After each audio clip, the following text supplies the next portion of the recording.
Une nuit calme, alors que la famille dormait paisiblement, des bruits étranges brisent le silence. Les chiens du domaine, habituellement calmes, aboient avec frénésie. Dans l'obscurité, des hommes masqués pénètrent dans le manoir.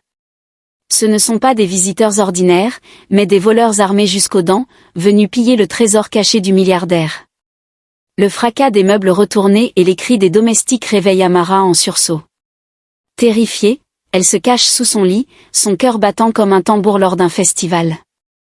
Les minutes qui suivent ressemblent à une éternité. Dans une autre aile de la maison, Ézéchiel, son père, se confronte aux intrus. Fidèle à son tempérament autoritaire, il refuse de céder à leurs demandes. « Vous ne savez pas à qui vous avez affaire », tonne-t-il avec une bravoure digne des héros des légendes africaines. Mais les hommes masqués ne partagent pas son sens de la dramaturgie. Dans un acte brutal et insensé, l'un d'eux déclenche une arme. Une détonation éclate, suivie d'un silence assourdissant.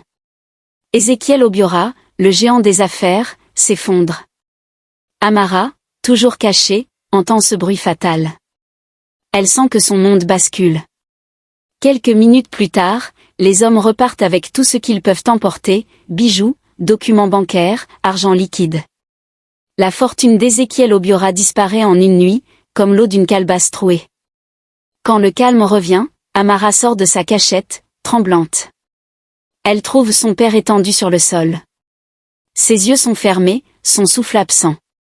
Pour la première fois, elle est confrontée à une réalité qu'aucun luxe ne peut masquer, la fragilité de la vie. Les événements qui suivent se déroulent rapidement. La police arrive, mais il est déjà trop tard. La famille Obiora est ruinée, et les ennemis de son père, nombreux dans le monde des affaires, commencent à la traquer. Amara devient une proie facile. Une tante éloignée, venant d'un petit village en dehors de Lagos, décide de l'aider. « Ma fille, tu dois disparaître un moment.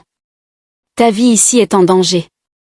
Viens avec moi, murmure-t-elle, la voix remplie de compassion. Et ainsi, Amara quitte tout ce qu'elle a connu, le manoir, les jardins luxuriants, et même son rêve de devenir créatrice de mode. Dans une voiture poussiéreuse, elle entame un voyage vers l'inconnu. Alors qu'elle s'éloigne, elle regarde une dernière fois le manoir à travers la vitre arrière. Un sentiment étrange la traverse. Elle se dit, avec un soupçon d'ironie, « Moi, Amara Obiora, la princesse des Obiora, je suis maintenant une fugitive.